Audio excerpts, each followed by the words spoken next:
1 e valendo. Olá, queridos, graça e paz. Quem vos fala aqui é Léo Nunes. Muito feliz de estar de volta aqui gravando o Papo Ágape, direto da Igreja Internacional Ágape de Itaperuna. Muito obrigado pela sua audiência, muito obrigado pelo seu carinho de estar nos assistindo nessa noite de segunda-feira. Bom, antes de apresentar o nosso convidado de hoje, de conversar esse papo que eu estou ansioso aqui para poder começar, eu preciso explicar um pouquinho por que a gente ficou sumido, né? Vocês devem ter percebido que a gente parou de gravar um tempo, e aqui a igreja passou por algumas reformas, foram precisos, né, por causa de alguns vazamentos, enfim. E, num final de semana que estava destelhado, para começar a refazer o telhado na segunda-feira, houve uma chuva muito grande. Não estava nem aqui, estava no encontro de igrejas lá em Friburgo, e, quando nós chegamos, nós encontramos aqui o estúdio com as paredes todas molhadas. Não sei se vocês lembram, mas tinha umas madeiras aqui que faziam a decoração do estúdio, estavam todas mofadas. E aquele momento que a gente encontra e fica assim, ai, meu Deus, que tristeza, né? Mofou tudo, estragou tudo. Mas eu entendi que era um momento que Deus estava dizendo, olha, eu permiti que isso acontecesse para que vocês trouxessem algo novo. Então, nós não abaixamos a cabeça, nós erguemos a cabeça e, com a ajuda de Deus, é claro, com a permissão dele, nós reformamos o nosso estúdio aqui e estamos trabalhando. Não está 100% pronto, não, porque a correria é muito grande, o tempo é curto, mas Deus está dando direção e a gente vai melhorando a cada dia. Bom, sem mais delongas, já falei demais, queria apresentar para vocês aqui, nesta noite, o bispo Nélis de Lima. Boa noite, bispo. Tudo bem? Boa noite, boa noite. É um prazer estar com você nessa noite. Amém. E tenho certeza que serão momentos de reflexão para estarmos aqui, de enriquecimento espiritual também. Amém, glória a Deus. Nós tentamos, nós estamos na 6ª temporada, são 6 anos que o programa tem. Nós tentamos, por algumas vezes, gravar com o bispo, mas, quando ele vem ao Brasil, são várias igrejas que ele tem que ir, e, normalmente, é difícil pontuar. Da última vez, né, bispo, você passou por um procedimento nos olhos, né? Foi. E estava com algumas cicatrizes e preferiu não gravar, realmente a gente entendeu, e Deus permitiu que hoje estivesse aqui. Sem cicatriz. Sem cicatriz. E com o lançamento dos livros aí, né? No caso do último que o senhor escreveu, nós vamos falar daqui a pouco sobre os livros, mas, como nós temos um costume aqui, conforme eu te falei na prévia, nós gostamos de apresentar para as pessoas que estão nos assistindo quem é o nosso convidado. Gostaria que você contasse um pouco quem era o Nélis de Lima. Ok. Bem, eu sou daqui de pertinho, na verdade, eu nasci em Niterói, né, no estado do Rio, mas cresci aqui em Itaocara. Itaocara é bem próximo daqui de Itaperuna, calor igual aqui, então o calor não me assusta, porque Itaocara, essa região toda aqui, é muito quente, não é verdade? E eu cresci em Itaocara, depois eu fui para o seminário em São Paulo, onde fiz o seminário de teologia. Logo após o seminário, nos anos 80, olha que o tempo passa rápido, né? Eu me casei e me mudei para Nova Friburgo, onde residi por 10 anos. Depois de 10 anos em Nova Friburgo, nós nos mudamos para a Flórida, nos Estados Unidos, onde estamos até hoje, por 32 anos morando na Flórida. 32 anos. 32 anos. O tempo passa rápido demais, né? E Deus tem nos abençoado, nos guardado, tem nos dirigido, e nós lançamos esses 3 livros, né, ultimamente. Estamos no projeto de um novo livro agora também, mas antes vamos trabalhar esses que já temos acabado de lançar, e assim dar sequência naquilo que Deus tem nos chamado para fazer, com os pastores aqui no Brasil, nos Estados Unidos também, e assim vamos ficando à disposição do Senhor. O pastor Marco Aurélio já nos contou como surgiu o nome Igreja Internacional Ágape. Aqui para a nossa igreja isso não é novidade, né? Já contou a história. Uhum. Eu queria que o senhor desse uma palhinha para a gente a respeito desse assunto. Para as pessoas que estão nos assistindo, que não conhecem a Igreja Internacional Ágape ainda, como que surgiu esse nome, o ministério? Bem, deixa eu ver se eu me lembro, que já fazem 30 anos, né? Agora eu vou testar a memória do bispo. Agora vamos ter que testar a memória, porque nós trabalhamos com outros ministérios, né? Eu sou oriundo da Assembleia de Deus, meu pai ele era pastor da Assembleia de Deus. Por sinal, nós tínhamos em Itaocara uma banda, chamava Lira Pentecostal, a banda poderosa. No particular, a banda se chamava Furiosa, mas quando ia apresentar a Lira Pentecostal, né? Mas era Furiosa e Itaocara. E nós tínhamos uma bandinha lá, e nós tocávamos nessa região toda aqui, até aqui em Itaperuna. Viemos tocar várias vezes a convite das Assembleias de Deus daqui, são É. duas que tem aqui, se não me engano, Sim, na época. sim. E nós tocávamos num bairro Niterói. Sim. Fizemos muitas vezes alvorada. Opa. 5 horas da manhã, saímos para a rua tocando.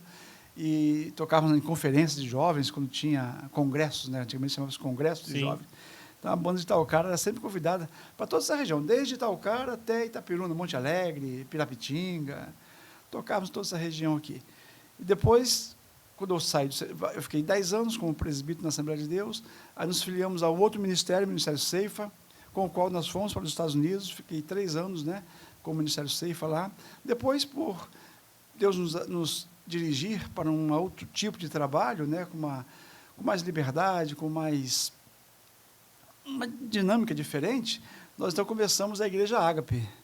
Na verdade, o nome da Igreja Ágape é um nome longo, deixa eu ver se eu me lembro do nome original. Era Ágape Praise and Worship Community Church. Eu lembrei do nome todinho, Que né? isso? Ágape Tá vendo? Praise Tá com memória boa, and bispo. Worship Community Church. Aí depois, porque no Brasil, nesses anos, nos anos 90, tinha muitas comunidades. Sim, Você se lembra? Muitas comunidades que iam se abrindo. sim. E era comum, né, o nome comunidade para a igreja. Mas depois, com o passar do tempo, nós diminuímos o nome e deixamos só o Ágape Church. E aqui no Brasil ficou Ágape Igreja. Ágape Ou Igreja. Igreja Ágape, como, né? Aí criamos um logotipo, como aquele coraçãozinho de Sim. louvor, que é amor e louvor, é a ideia, né, da ideia. E a expansão para o Brasil, ela foi acontecendo, sem nada forçado, sem nada... Pessoas que vinham se unindo a gente e queriam dar sequência do trabalho aqui. Nós passávamos a visão da igreja, como que funciona a igreja, com muita liberdade, né, para que os pastores possam trabalhar e desenvolver o trabalho, tanto que nós temos hoje aqui cerca de 7 igrejas. As igrejas não são idênticas, não são iguais. Cada pastor tem uma dinâmica, cada pastor tem uma característica, Sim. e nós não influenciamos para que todos sejam iguais. Não, cada igreja tem uma maneira de trabalhar segundo a orientação que o pastor local tem para aquela localidade.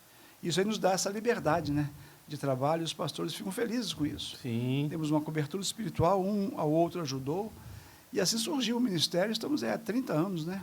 Aqui, eu, se não me engano, são 27 anos. Isso, 27, 28, alguma coisa assim. 28, se eu não me engano. Deve ser por aí. Isso. E assim vamos indo, né? Bispo, eu tenho aqui, nós vamos falar do mais recente, que é o judaísmo ou cristianismo, mas eu tenho mais 2 aqui na minha mão, que foram os primeiros. Certo. Né? Nós temos aqui os Perdidos Dentro de Casa, não é isso? Foi o primeiro livro.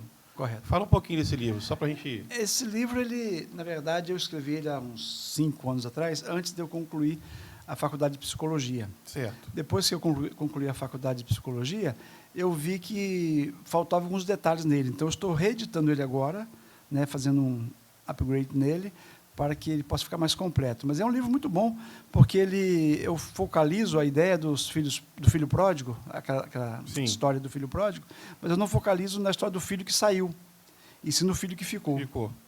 Porque, quando você observa, o que saiu fez de tudo, né? Gastou o dinheiro que tinha e sabia o que queria, que era viver aquela vida que ele viveu lá, que a Bíblia relata. Né? A Bíblia chama um termo dissoluto, ou seja, sem juízo, sem prestar obediência a ninguém e sem medir consequências. Certo. Porém, o jovem que ficou em casa, ele ficou em casa o tempo todo e ele não sabia dos direitos que ele tinha. E ele, então, fala por isso que ele está perdido dentro de casa, porque ele vai reclamar com o pai dele: eu estou contigo esse tempo todo, te obedeço, faço tudo direitinho aqui e eu não desfruto de nada. Aí o pai dele: meu filho, tudo que é meu é teu. Você não desfrutou porque você não quis. Então, ele reclama das festas, né? Daí eu falo que ele deixou de fazer muitas festas, deixou de fazer muitas viagens, deixou de ter a vida que ele podia ter tido, sem saber que ele podia. Com isso, ele ficou preso a um sistema da mente dele, do coração, enquanto que ele tinha muita liberdade. Então, eu faço uma comparação entre os crentes que muitas vezes estão na igreja e não sabem aproveitar dos direitos que eles têm diante de Deus, né, de oração, de jejum, de receber bênçãos de Deus. Estão na igreja assim meio sem direção, enquanto que poderiam estar desfrutando muitas coisas, porque a Bíblia fala que Deus não nega bem algum aquele que anda no caminho da retidão. Sim. Então, muitos cristãos estão na igreja sem desfrutar de tudo que Deus tem para eles. Não estou falando de prosperidade financeira, não, estou falando de vida. Com Cristo, ele fala que eu vim para que tenham vida e vida em abundância. Aí eu, ao analisar muitos membros da igreja, eu vi que eles não estão vivendo essa vida, uma vida de abundância.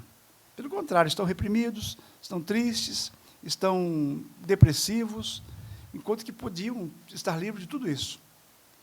Então, eles estão idênticos a esse jovem que ficou em casa, com tudo que podia fazer. Ele até reclama, você nunca me deu nem um cordeiro para festejar com meus amigos. Ué, você não pegou porque não quis, o cordeiro está aí. Está aí. Vai lá, pega. Mas ele não pegava. Então, muitos cristãos hoje estão dentro das igrejas, vivendo uma vida triste, deprimidos, sem saber que poderiam estar livres disso. Então, se você Então, quiser livro... aprofundar nesse tema, esse Exatamente. é o livro. Perdidos Dentro de Casa. Correto. Glória a Deus. O segundo livro foi até uma confirmação, bispo. O segundo livro está aqui, Além das Aparências, Descobrindo a Essência do Crescimento Espiritual. Esse foi o segundo. Esse foi o segundo. Ano retrasado, nós estamos em 2025, ano passado, na verdade, né? 23 para 24. A palavra profética para o trabalho anual de 2024 foi crescimento espiritual. E o pastor lançou essa palavra e logo em seguida apareceu com esse livro aqui, né? E que veio nos confirmar que realmente era o ano do crescimento espiritual. Exato. Uma confirmação de Deus esse livro. Até nós usamos ele aqui durante o decorrer do ano, né? Fala um pouquinho desse livro também, antes da gente passar para o... Esse livro ele é um pouquinho mais dinâmico, né? Ele é um livro que é para ser lido e praticado ao mesmo tempo. Porque eu falo sobre como adquirir esse crescimento espiritual. O crescimento espiritual não é algo automático, que a pessoa se converte e vai passando tempo na igreja e vai crescendo espiritualmente. Não é assim que funciona, né? O crescimento espiritual, na verdade, é uma busca. Então, e cuidados que temos que tomar. Então, eu falo sobre, por exemplo, jejum, oração, leitura da palavra, que são essenciais para o crescimento espiritual. E falo sobre com quem você anda também. As más companhias, né? A Bíblia fala que as más conversações corrompem os bons costumes. Sim. Então, se você quer ter um crescimento espiritual saudável, você tem que escolher com quem você vai andar. Certo. Não adianta vir na igreja no domingo e cultuar o Senhor, se alegrar na presença de Deus. Aí na segunda, terça, quarta, quinta e sexta você vai andar com pessoas que não têm a mesma ideia, o mesmo sentimento, o mesmo desejo. Eles só falam de coisas do mundo, só falam de coisas seculares, não falam de Bíblia, não falam de oração. Então esse tipo de amizade vai te influenciar. Ao invés de você influenciar, você acaba sendo influenciado. Por quê? Porque eles são sempre maioria. Às vezes é uma pessoa no meio de 5, 6. Sim. Né? E acaba influenciando e você deixa de crescer espiritualmente. Então, eu falo sobre isso aí, escolher as suas companhias e estar em meios, em grupos. Né? Por exemplo, o grupo de estudo da Bíblia. Procure um grupo de pessoas que queiram estudar a Bíblia, esteja junto, faça uma reunião por semana, aí entra as células. Né? Ele foi muito usado em células nas igrejas, porque tem uma sequência. Através da leitura da Bíblia, através da oração, através do jejum. Então, tem estratégias de tipos de orações diferentes. E, principalmente, gerando um meio, onde você vai comunicar a sua mensagem, vai receber de feedback a sua mensagem também. Porque são pessoas que estão com o mesmo objetivo de crescer espiritualmente. E aí vai indo assim. Então, é um livro bem dinâmico, é um livro para ser lido com ação. Crescimento espiritual. Então, no caso de células, seria interessante o uso dele. Lá na igreja nós usamos assim, um capítulo por semana. Então, em 2 meses, ele foi todo coberto. Foi todo lido. Nas células. Bispo, antes da gente entrar na questão desse livro mais recente, que a gente vai falar bastante dele, eu costumo fazer algumas perguntas aqui para alguns pastores que vêm aqui, que eu gosto de saber da história. Quando que você entendeu o seu chamado pastoral? Como é que foi? Você lembra? Rapaz, está com umas perguntinhas meio... Tem que voltar a memória no passado, né? Faz tempo. Não, o Papo Água tem essa coisa do flashback aí. Tem. Estou percebendo. Pode ficar tranquilo. Se eu soubesse, tinha tomado algum remédio para a memória. Não, mas com certeza foi inesquecível, tenho certeza. Não, é porque eu sou de uma família de pastor, né? Meu pai era pastor, minha mãe, naquela época, não tinha pastora, mas ela ajudava, e ela era a dirigente do círculo de oração, lembra? Opa! Lembra dessa época? Sim. Então, ela foi dirigente do círculo de oração, foi dirigente vitalício, né? Porque aqui a gente costuma usar o termo as irmãs do coque. Mas é verdade. E ela, por muitos anos, né?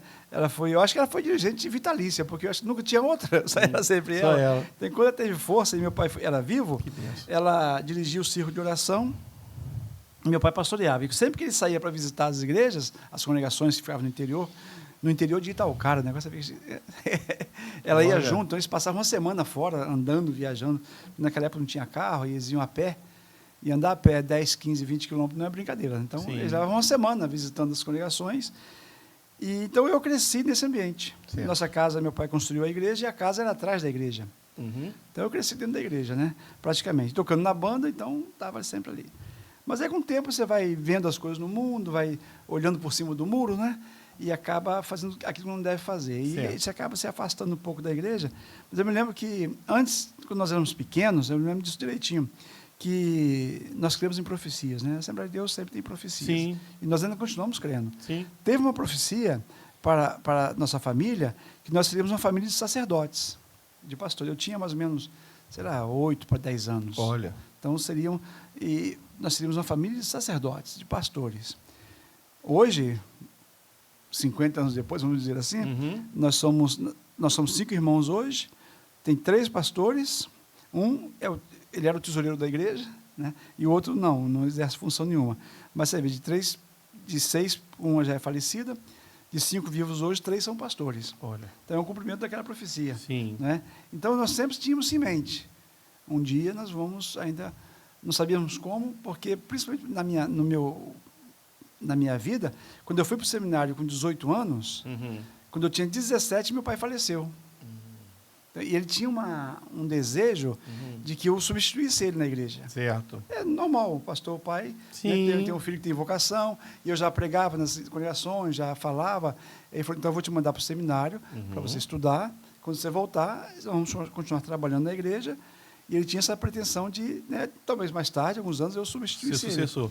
Mas só que 6 meses antes de começar as aulas no seminário, nós fomos lá, ele me levou no seminário, nós conhecemos, isso foi agosto, setembro mais ou menos. Em outubro ele faleceu, com 49 anos. Ele fazia 50 no mês de abril seguinte. Então ele faleceu no dia 29 de outubro. Certo. E eu fui para o seminário no mês de março do mês seguinte, quando começa o ano letivo, né? Certo. Fevereiro do ano seguinte. Sim. Em 82. Ele faleceu em 81 e eu fui para o seminário em 82. Só que aquela ideia que eu tinha de voltar para Itaucara e trabalhar na igreja com ele, essa ideia acabou. Porque lembra daquela história, levantou-se um faraó que não conhecia José? Sim. O ministério, a convenção mandou o pastor do Rio de Janeiro tomar conta da igreja. Certo. Então, quer dizer, eu fiquei 2 anos fora com esse pastor novo na igreja. Então, que chance que eu teria na igreja? Aí, os meus irmãos todos saíram da igreja também, né, por questões lá deles, eles mudaram de cidades. O contexto mudou, né? Mudou completamente. Aí eu me vi sem nenhuma possibilidade. Poxa vida, agora que eu acabei o seminário, uma formação, né, teológica, e sem agora perspectiva nenhuma. Aí me mudei para Friburgo, onde eu me casei com a Roseliane, e o pastor de Friburgo, ele me acolheu. Eu, com 21 anos de idade, para 22, eu fui ordenado a presbítero. Olha. Fui o presbítero mais novo daquela Assembleia de Deus, os Certo. outros eram todos mais de idade, né? E fiquei 10 anos com ele, trabalhando, até que fui para os Estados Unidos. Então, eu trabalhei como presbítero 10 anos, depois eu fui ordenado a pastor e fui para os Estados Unidos como pastor. Então, foi um processo que foi aos poucos. Tudo aquilo que eu pensava que seria, não deu certo, com o falecimento do meu pai. Mas eu mudei de igreja, né, fui para Nova Friburgo e foi encaixando. E o ministério foi se abrindo diante da gente. Né? Essa vocação para a questão de escrever, né? Já está no 3º livro. É espontâneo? Como é que você descobriu essa vocação para escrever, bispo? É uma questão, assim... Você observa que nós, pastores, os evangélicos, nós temos pouco acesso às pessoas, não é verdade? Por exemplo, você está com o seu programa aqui, né, o Papo Ágape. Você atinge não sei quantas pessoas, milhares de pessoas que te acompanham, veem, e você tem essa ótima oportunidade de divulgação, de testemunhos e tudo mais. Mas nós, pastores, ficamos a maior parte do tempo entre 4 paredes, pregando para um grupo de pessoas sequencialmente, né? Entrando, saindo, pessoas novas vêm, mas é sempre aquele grupo de pessoas que você acaba alcançando. E, através dos livros, você alcança mais pessoas, né? Como a internet hoje, como tem essa facilidade expressão. Uhum. E, através dos livros, você acaba alcançando pessoas. Só que, quando você escreve alguma coisa, você tem que tomar cuidado, né? Porque quando você fala, prega uma mensagem, as pessoas esquecem. Agora, quando você escreve alguma coisa, Fica registrado. aí fica registrado. Então, a gente tem que tomar muito cuidado com o que escreve, porque falar é uma coisa. Agora, falar e escrever, aí eu penso que a responsabilidade aumenta. É onde a gente tem que tomar cuidado. Então, eu tomo muito cuidado quando eu escrevo alguma coisa. Quando esse judaísmo e o cristianismo, eu relutei muitos anos, será por anos, escrevendo, apagando. No computador é fácil hoje, você deleta e acrescenta. Então, até que um dia eu resolvi, não, vou lançar. Conversei com várias pessoas, com vários pastores amigos. Um dos pastores com quem eu conversava bastante, é um pastor bem conhecido no Brasil, pastor Abraão de Almeida. Hoje ele está com quase 90 anos, né? Ele foi um das pessoas que eu consultava constantemente com respeito a esse livro, porque ele é muito conhecedor, né, da ideia do judaísmo, dos judeus. Ele já foi a Israel mais de 20 vezes. E eu conversando com ele falou, não, Nélio, você tem que escrever esse livro, você tem que escrever. E aí eu fui criando coragem, né? Porque é um livro, na verdade, não é um livro de acusação para ninguém ou contra ninguém. É um livro que, a minha ideia é um livro que eu tenho assim, uma expectativa de abrir os olhos das pessoas para que eles vejam as coisas numa perspectiva correta, como ela tem que ser revista. A gente observa algumas distorções, seria isso? Hoje existe, né, em muitas igrejas evangélicas, algumas distorções com respeito ao judaísmo e ao cristianismo. Né? Esse livro foi escrito em quanto tempo, pastor? Você Olha, conseguiu desde o começo até a conclusão? Não da publicação, mas fechar. Foi tempo. Foi o que eu falei, eu não tenho uma memória muito boa, não, mas... Tem sim, tem sim. Já provou que tem. Eu devo ter levado aí uns... Entre tempo de escrevendo, parando de escrever, não querendo publicar, uns 5 anos. Para chegar nesse resultado aí. Para chegar hoje, está aqui publicado. Olha, 5 anos. Então, vamos lá. Vamos entrar nesse assunto do livro, então. Judaísmo ou cristianismo? Vamos começar com... Vou deixar você livre. O que a gente pode falar? Seria o quê? A primeira diferença? Vamos... primeiramente, eu publiquei esse livro, na verdade, primeiro em inglês, lá nos Estados Unidos, no ano passado. Ah, foi? Foi. Eu tive uma oportunidade de ela tem uma emissora de televisão chamada TBN, que ela pega no país todo e até mesmo na Europa, em vários lugares do mundo. Eles atingem através dos programas deles. E tem mensagens de pastores famosos nessa emissora o dia inteiro. E eles têm uma publicadora também. Então, o primeiro livro sai com selo da TBN. Esse em português saiu com selo da FLMU, Universidade. Sim. Que é uma faculdade daqui, né, do Brasil. Então, quando eu lancei ele em inglês, eu tive a ajuda da minha filha, né, que fala inglês melhor do que eu, e ela corrigia, sempre eu escrevia, corrigia. Eu mandei para essa editora, eles leram, né, o livro, gostaram e queriam publicar. Então, entramos num acordo e eles publicaram em inglês. Eu fiquei 1 ano com ele em inglês. Aí, depois de 1 ano, os pastores amigos meus no Brasil falaram, rapaz, você tem que botar esse livro em português, que a gente não consegue ler em inglês, o livro é muito bom, bota ele em português. Aí eu resolvi traduzir, foi outro trabalho, né? Traduzir para português de novo, porque eu não tinha os manuscritos originais em português, quando eu comecei a escrever, porque eu já fui escrevendo em inglês direto. Aí depois nós traduzimos ele todinho para português. Aí outro trabalho, né, de traduzir, ler tudo de novo. Hoje tem algumas facilidades que ajudam, mas tinha que ler ponto por ponto para ver onde tinha problema, onde não tinha, se a tradução estava correta. Minha filha, de novo, né, e meu genro, que é americano, me ajudou. E saiu o livro Judaísmo ou Cristianismo. Em inglês, porque essa TBN, eles têm muita ligação com o povo judeu. Eles têm trabalho em Israel, eles têm hotel em Israel, tem um hospital que eles ajudam em Israel, para refugiados lá. Eles me deram uma ideia de publicar sendo judaísmo e cristianismo, para não dar a ideia de ser um contraste. Sim. Que é em português como sendo judaísmo. Ou como adversários, alguma coisa assim. Exatamente. Em português é judaísmo ou cristianismo, dá uma ideia, você tem que escolher um ou outro. Certo. A ideia original é essa, você tem que escolher.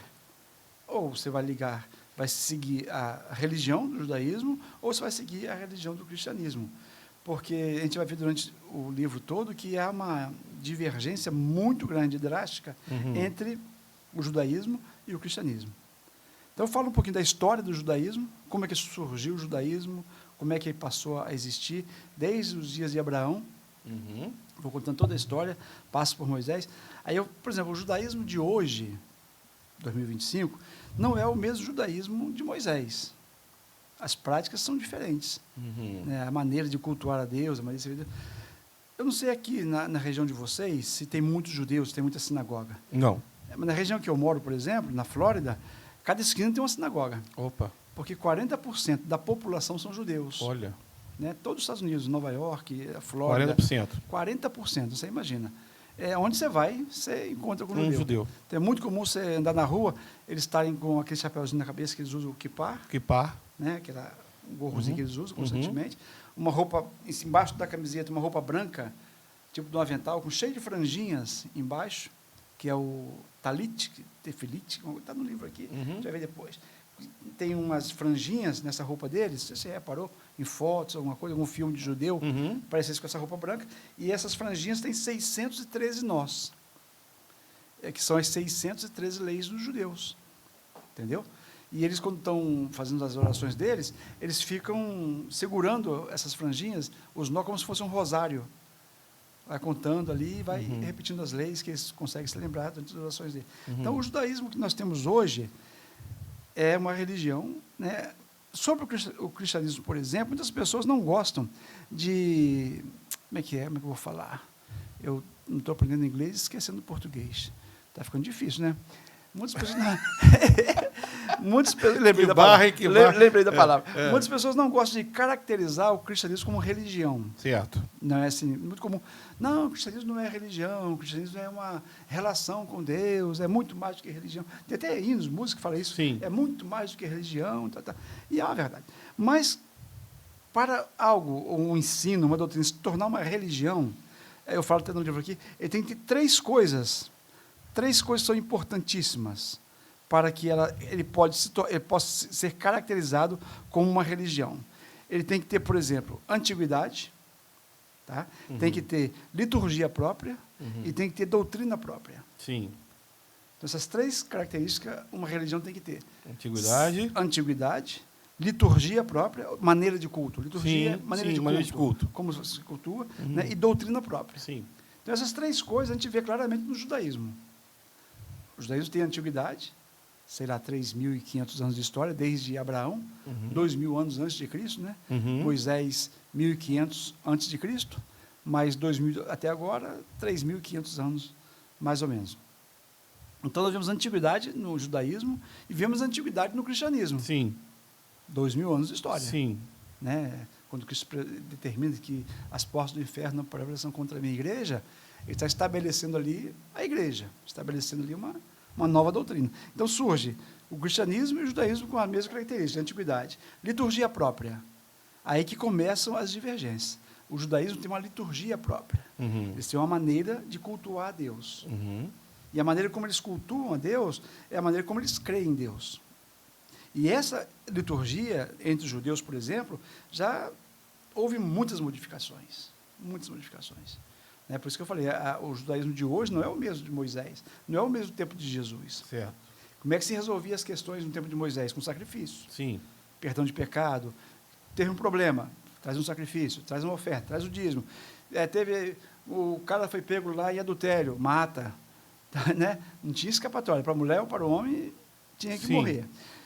Então, essa maneira deles servirem a Deus, através de sacrifícios, por exemplo, no deserto, como é que eles se aproximavam de Deus? Através do sumo sacerdote que entrava dentro do tabernáculo. Sim. Lembra do tabernáculo? Sim. Tá aqui no livro a foto, tudo mais, explicando sobre o tabernáculo. Eles tinham um tabernáculo e Deus falou para Moisés, construa a arca, construa isso, construa o candelabro, a mesa dos pães asmos, e uma vez por ano, o sumo sacerdote vai pegar o sangue do cordeiro, que vai ser sacrificado, vai entrar no santo dos santos e botar sobre a tampa da arca. E assim eu vou perdoar o pecado do povo. Isso. Então, essa é a maneira deles adorarem a Deus, deles servirem a Deus, deles prestarem culto a Deus. Todo sacrifício tinha que ser através do tabernáculo. Eles não podiam pegar um animal e sacrificar lá no monte. Se alguém fizesse isso e Moisés descobrisse, essa seria morta. Porque todo sacrifício, toda oferta seria trazida para o tabernáculo. Tabernáculo. Com o passar do tempo, eles conquistaram a terra prometida, conquistaram Canaã, conquistaram Israel. O Salomão construiu um templo. Então, o tabernáculo saiu de função e entrou o templo em função. Então, tudo que era direcionado ao tabernáculo, agora é direcionado ao templo. Toda oferta, todo dízimo, todas as ofertas, todos os sacrifícios eram somente no templo. Sim. Não podia se fazer nada fora do templo. Sim. Né? Com o passar do tempo, no ano 70, o que aconteceu? O templo foi destruído. Tito, lá, o general romano, invadiu Jerusalém e destruiu a cidade e destruiu o templo. Agora, como é que os judeus vão oferecer os sacrifícios? Como vão trazer o dízimo? Como vão trazer as ofertas? Eles estavam agora numa terra distante, lá na Babilônia, lembra da história? Dos 70 anos do exílio da Babilônia, eles estão isolados lá, não tem mais em Jerusalém, não tem mais a cidade deles, foi destruída, os muros destruídos, Neemias fala sobre isso, o templo destruído, tudo destruído. E eles queriam continuar adorando a Deus, não? O que eles fizeram? Aí surgiram as famosas sinagogas, Sim. que existem até os dias de hoje, que são 2.500 anos. Por sinal, no Brasil, a primeira sinagoga está em Recife, se não me engano. A primeira sinagoga dos judeus no Brasil é em Recife. Eu tenho quase certeza. Mas, por que eles tiveram que criar a sinagoga? Porque eles não podiam mais oferecer sacrifício. Certo? Então, eles transferiram, por exemplo, em vez de nós oferecermos sacrifício que não podemos mais, porque o sacrifício só pode ser feito no templo. Nós não temos o templo. Então, eles transferiram, em vez de ter um sacrifício, vamos ter um momento de leitura da Torá, que é a Bíblia deles, né, a Torá, e vamos ter um momento de oração em grupo aqui. E isso aí vai substituir o sacrifício. E eles fazem isso até hoje, porque eles não têm um templo. O sonho do judeu é a reconstrução do templo. O sonho deles, por quê? Porque se reconstrói o templo, reconstrói toda a estrutura da liturgia deles. Eles vão poder fazer sacrifício de animais, eles vão poder sacrificar cordeiro, boi, vaca, pombo, tudo. Voltaria tudo novamente. Voltava tudo de novo, mas até então não conseguiram. Sim. Então, essa liturgia é exatamente o que diferencia. A antiguidade é igual, judeu e cristão são antigos. Mas quando entramos na liturgia, para a igreja, a liturgia é outra. O modo de culto é outro. Nós não temos mais sacrifício, nós temos um sacrifício, que é de Jesus. Crendo nele, pronto. Então, como é que você se aproxima de Deus? Através de Jesus. Como é que você tem perdão dos seus pecados? Confessando a Jesus. Como é que você tem uma vida cristã para crescer espiritualmente? É seguindo o que a Bíblia fala. Sim. Então, toda a nossa liturgia de culto, o judeu, por exemplo, tem os festivais deles, são as festas. 3 festas no primeiro semestre, 3 festas no segundo semestre. A Páscoa, que é a mais famosa, né? Todo mundo conhece a Páscoa. Aqui eu não sei se conhece muito a Hanukkah. Não. A Hanukkah, e tem a Rosh Hashanah, que é passagem do ano, que é no mês de setembro para outubro. Certo. O ano novo deles começa. Ah, sim. Porque o calendário deles é diferente do nosso calendário. Diferente. Eles hoje estão no ano 5.780 e alguma coisa. Nós estamos em 2000 quanto? Oi, estamos terminando 2025. 2025. Eles estão em 5.700 e alguma Olha coisa. só. Então é totalmente diferente. Então eu falo sobre os meses deles, né, cada mês deles, e a referência no nosso calendário dos meses deles, né? Nissan, Iab, começa em março, abril, e setembro é o ano novo deles. Sim. E março e abril é o ano que é chamado não religioso. Em setembro é o ano religioso, começou o ano religioso deles. Em março e abril começa o ano, como é que fala? Secular, ano escolar das escolas. Sim, sim. Mas em setembro tem outro. Então são festivais que eles têm, festas. Por exemplo, eles celebram a Páscoa. O que é que eles celebram a Páscoa? Você se lembra da Páscoa? Qual é a razão da Páscoa do judeu? É a saída deles do Egito. Então eles celebram a Páscoa até hoje, no mês de março, né? Mês de março ou abril, depende da época que cai no calendário deles, eles celebram a Páscoa. E se lembram de quê? Se referem a quê? Relembram o quê? O ano que eles estavam presos no Egito, e eles saíram do Egito e começaram a caminhar no deserto.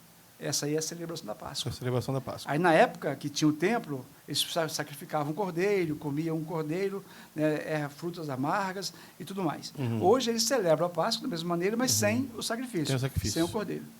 A igreja celebra a Páscoa, não celebra? Sim. Nós não temos a Páscoa? Sim. Celebramos o que na Páscoa? A morte e ressurreição de Cristo. De Jesus. Então, você vê que o aspecto da celebração é diferente. Os judeus celebram a Páscoa, celebrando o dia que ele saiu do deserto, do Egito. Sim. Nós celebramos a Páscoa, celebrando o dia que Cristo morreu, na Páscoa, na sexta-feira, e ressuscitou no domingo, no primeiro dia da semana. Isso. Então, a celebração da Páscoa, tanto é que a nossa Páscoa não cai no mesmo dia da Páscoa do judeu. Sempre dá uma diferença de 20 dias, 15 dias da Páscoa deles. Certo. Porque não faz sentido nós celebrarmos a Páscoa com eles, porque eles estão celebrando o quê? A libertação deles do Egito. Sim. Nós celebramos o quê? A morte e a ressurreição de Cristo. Então não faz sentido celebrar a Páscoa junto com eles. Não. E por aí vai adiante. Então todas as festas deles, toda a Páscoa deles, por exemplo, eles guardam o sábado até hoje, porque é um mandamento para eles guardar o sábado. Uhum. O nosso sábado foi transferido para o domingo. Sim. Porque Cristo ressuscitou no primeiro dia da semana, tem essa história toda. Uhum. Então, nós celebramos e festejamos o Senhor nos nossos cultos, normalmente no domingo. No domingo. Mas não é obrigatoriamente no domingo. Eu conheço igrejas, por exemplo, que celebram o culto na segunda-feira. Porque aqui no Brasil, na região, quando eu estudava aqui, tinha uma igreja, não lembro a cidade qual era, eles trabalhavam com feira. Toda a cidade trabalhava com feira. Sim. Pegava as coisas na roça e ia para a feira no domingo de manhã. Então, eles preparavam do sábado para de manhã para o domingo, eles ficavam quase que a noite acordado, preparando os caminhões, as barracas, para levar para a feira. Aí chegava na feira de manhã cedinho, montava a barraca e ficava até 2, 3 horas na feira vendendo os produtos. Sim.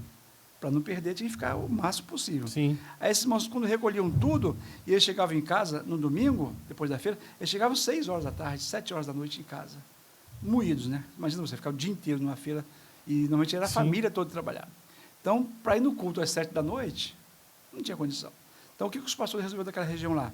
Vamos fazer o nosso culto na segunda-feira. Então, eles transferiram, em vez de ser no domingo, na segunda. Na segunda. Qual a diferença que faz para Deus? Nenhuma. Porque não importa o dia, é importante que você tire o dia para cultuar o Senhor. Sim. Então, na visão evangélica cristã, não interessa o dia. Não interessa que você separe um dia para o Senhor. Sim. Isso que Paulo ensina. Uhum. E para o judeu, não. Não, tem que ser o sábado, porque o sábado. Então, essa liturgia mudou. E a doutrina própria do cristianismo, né, nós possuímos nossas doutrinas, eles possuem a doutrina deles. Aí lá no livro tem um quadro aqui no livro que mostra a diferença entre os judeus e os cristãos. O que é que eles pensam, por exemplo, do nascimento virginal de Jesus. Nós cremos que Jesus para nós é o Maria, nosso Messias, né? é o nosso Salvador. Messias, e nasceu de Maria porque era virgem. Sim. Eles falam que não, isso é mentira, isso não existe. Jesus não nasceu de uma virgem, ele é um profeta que foi enviado por Deus, mas não teve esse nascimento virginal. Aqui está explicando aqui o que eles pensam. O pecado original, por exemplo, nós cremos que você, quando nasce, você nasce com o pecado de Adão, porque através de Adão entrou o pecado no mundo. Sim. E o pecado foi espalhado para todos. Isso. Então, todo mundo que nasce em pecado. Sim. Lembra que Davi falou? Em pecado me gerou minha mãe, tal. Então, essa ideia de o pecado original de Adão, para eles não existe. Para eles, a pessoa nasce pura até os 12 anos. Depois dos 12 anos é que a pessoa vai tendo consciência de pecado. Pecar. Aí ele vai ter que se acertar com Deus. Mas até os 12 anos ele é puro. Ele não nasce em pecado. E tem mais outras questões, por exemplo, a questão do Espírito Santo, por exemplo, a Trindade. Uhum. Nós evangélicos cremos Pai, Filho e Espírito Santo. na Trindade. Na Trindade. A palavra Trindade não tem na Bíblia, tá certo? Uhum. Mas o conceito de Deus Pai, Deus Filho, Deus Espírito Santo, você vê em toda a Bíblia, Uhum. desde a criação. Sim. Façamos o homem nossa imagem e semelhança. Lá na Torre de Babel, desçamos e vamos ver o que está acontecendo lá embaixo. É uma ideia de um Deus que não é definido como Um só. Já para os judeus, Deus é um só. E você, quando menciona para o judeu a Trindade, para eles isso é uma blasfêmia. Até porque para eles o Filho não... Não é Deus, e o Espírito Santo não existe. É. Então, eles falam Sim. até que a criação da doutrina do Espírito Santo é uma criação de demônio. Não existe essa questão. Certo. Então, na questão de antiguidade, nós somos iguais, eles são até mais antigos que nós. Na liturgia, a gente difere bastante a forma de culto, né? Eles têm as maneiras deles, tem as roupas que eles têm que usar, o kippá, o tefilim, o tefilite, que é aquele que eles enrolam no braço, e tem uma caixinha que fica presa aqui. Tá no livro, tem a imagem desse utensílio que eles usam. Uhum. E tem a arca, né, que eles usavam, que é muito importante, que hoje não pode ser usada, a arca, né, porque aí tem as imagens do que eles usavam no livro. Esse aqui é o tefilite, e o talite é o que cobria a cabeça e cobria... E No livro tem as ilustrações. Tem ilustrações. E é interessante que, às vezes, eu já vi em algumas igrejas, eu não sei por que eles fazem isso, mas mulheres usando o talite, que é o pano que cobre a cabeça e tem as franjinhas embaixo. Uhum. Isso para o judeu é uma aberração, uma coisa horrível para eles, porque só homem pode usar. A mulher não pode usar isso para entrar em oração diante de Deus. Só o homem que pode. A mulher vai acompanhando o homem, mas ela fica quieta na dela, não fala nada. O homem entra com essa cobertura, né, com os selinhos, e eu vejo muitas vezes mulheres usando. E aí tem uma cor especial, que tem que ser branco e azul. Eu já vi branco, vermelho, verde, as pessoas... Então, essa questão da doutrina própria, da liturgia, é que faz mais diferença entre o cristianismo e o judaísmo. Aí você observa que tem muitas igrejas hoje usando os elementos de culto, por exemplo, dos judeus. Uhum. Né? Eu ia perguntar isso agora. Por exemplo, a presença de Deus na Arca da Aliança foi até o véu se rasgar. Correto. O véu se rasgou com a morte de Jesus. Ali a Arca da Aliança já não tem mais a presença de Deus. Por que muitas igrejas ainda usam a Arca da Aliança como ilustração? Não, eles não usam só a arca, eles usam o candelabro, usam o chofar, usam a arca também. Uhum. Todos esses elementos têm uma mensagem. O chofar tem uma mensagem. Por exemplo, vamos falar um por um. Né? Temos um tempinho? Não, bastante. Pode ficar à vontade. Vamos tomar um pouco de água, então. Então, toma aí. Por exemplo, o uso do chofar. Lá, como nós temos contato com muitos judeus, eu conheço vários deles, converso com vários deles, na verdade, eles se sentem ofendidos quando uma igreja evangélica, que não são compostos de judeus, Uhum. chamamos de igrejas gentílicas, né? Uhum. De gentios. É gentil ou é judeu. Uhum. Eles ficam ofendidos como uma igreja evangélica usa os utensílios deles de culto. Porque a arca é um utensílio de culto, o chofar é um utensílio de culto, a menorá, né, a mesa com os pães asmos, a roupa própria que eles usam é uma expressão de culto a Deus. Por exemplo, quando eles põem o kippá na cabeça, aquele kippázinho que eles usam, Sim. aquilo simboliza a proteção de Deus para eles. Por isso que eles não andam sem aquilo. Quando eles não estão aqui, eles estão com um boné. Certo. Quando você vai em Israel, visitar lá o Muro das Lamentações, quem não é judeu pode ir lá e tocar no Muro das Lamentações. Só que entre o Muro das Lamentações e a gente aqui tem uma barreira. Aí nessa barreira você tem que passar, pegar um kippá, botar na sua cabeça, prender. Hoje, para mim, estava difícil de prender, né? Mas você prende o kippázinho, tem um grampinho lá, Uhum. aí você pode ir lá no muro e tocar no muro, fazer suas preces. Tem que usar o kippá. Tem que usar o kippá. Porque para eles o kippá simboliza a proteção de Deus. Certo. É o tempo que eles estavam no deserto, que Deus estava protegendo, guardando, como se fosse um tabernáculo sobre eles. Correto. Então tem uma expressão forte, não tem? Sim, sim. O pray shower, eles não oram sem usar aquele pray shower, porque aquilo é o contato deles com Deus. A arca, da mesma maneira, é a relação de Deus com eles. Então, cada elemento, o candelabro, eu já vi candelabro em várias igrejas. Uhum. Vamos falar, por exemplo, do chofar. O chofar na Bíblia, o chofar bíblico, ele tem 4 funções, ou seja, 4 toques. Não é um mais especial que o outro, ele é usado de 4 maneiras. Certo. A primeira maneira que o chofar é usado, Deus instruiu Moisés, construiu um chofar, hoje seria no Brasil um berrante. Sim. É igualzinho um berrante. Uhum. Só que no Brasil é feito de chifre de boi. De boi. Né? E lá era de carneiro. De carneiro, então, certo. É um pouquinho menor. Menorzinho. Mas tem uns maiorzinhos também. Hoje você vai em Israel, você acha todo tamanho. Todo tamanho. Mas originalmente era feito de chifre de carneiro. Depois, quando Salomão construiu o templo, ele substituiu por cornetas de metal. Acho que tinha umas de ouro, umas de bronze. Salomão substituiu para ficar mais bonito a apresentação. Sim. Mas durante a caminhada no deserto, o chofar tinha 4 funções. O primeiro toque é para chamar toda a assembleia para uma reunião. Uhum. Moisés queria falar com todo mundo alguma mensagem de Deus. Uhum. Aí pegava o chofar, imagina vocês, eram 603 mil pessoas, espalhadas num campo enorme. Não tinha WhatsApp. Não tinha WhatsApp, não tinha corneta, não tinha microfone, não tinha esse microfone aqui na frente, não tinha câmera. Então, os chofás passavam de você toca aqui, o outro toca lá no canto, o outro toca lá, o mesmo toque. Sim. Porque era um toque, eu não sei como é que era o toque, a Bíblia não fala, mas era um toque especial. Era coordenado. E as pessoas identificavam aquele toque, está chamando a assembleia toda para uma reunião. Ok. O segundo toque era o toque para chamar somente os líderes. Certo. Tinha aqueles líderes de 70, de 100, de 1000. Sim, né? separado. Então, quando Moisés queria fazer uma reunião só com os líderes, tinha um outro toque do chofar. Certo. Tá, toque lá que tocava, aos líderes, opa, está nos chamando para a reunião. Uhum. Aos líderes compareciam diante da tenda. Uhum. O terceiro toque não é assim de grau de importância, não. Estou falando primeiro, segundo, terceiro, só para ficar organizado. Organizado. É a organização de organização. O terceiro toque era para chamar para a guerra. Estamos sendo atacados por alguém. Então, avisa o povo.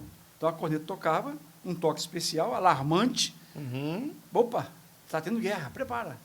Então, o povo passava a mão nas armas que tinha, espadas, o que tivesse, Vamos e defender. ia para frente da batalha. Isso aí. Esse era o terceiro toque. E o último toque, o quarto, no caso, era o toque para levantar acampamento. Lembra que eles estavam no deserto? Sim. Eles paravam quando a nuvem parava e saíam quando a nuvem se movia. Sim. Então, a nuvem se movia, Moisés via, toca o toque para a gente levantar acampamento. Então, tocava o quarto toque. Vamos mandar. Vamos andar. Todo mundo juntava as cabanas, fechava tudo e botava, empacotava. Então o chofar tinha essas. Então, o chofar tinha essas 4 finalidades. Sim. Chamar para uma reunião geral, chamar os líderes, chamar para a guerra e chamar para... Vamos acampar, vamos embora. Desacampar e vamos embora. Agora, eu te pergunto uma coisa. Você me responde do jeito que você quiser. Eu vou perguntar do jeito que eu quiser. Faz sentido eu tocar um chofar hoje dentro da igreja? Não. Não. Não faz sentido. Não. Porque ele perdeu a finalidade.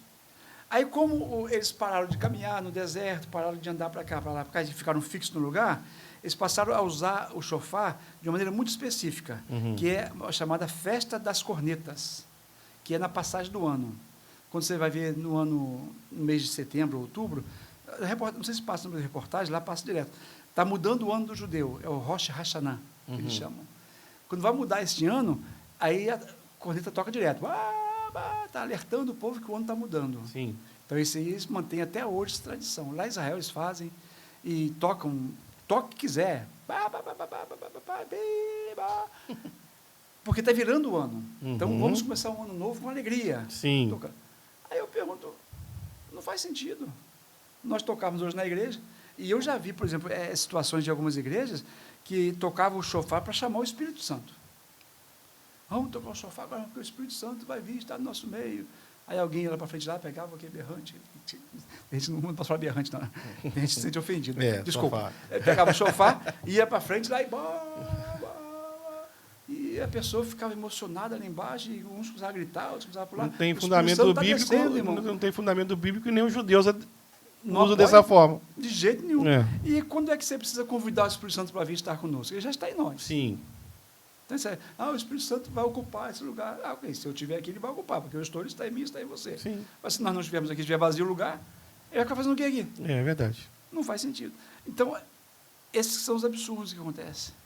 Por exemplo, eu já vi muito candelabros nas igrejas. Que é lá, com 6 hastes, né? 3 para cá, 3 para cá e 1 no meio. Isso, 7. Aquele candelabro.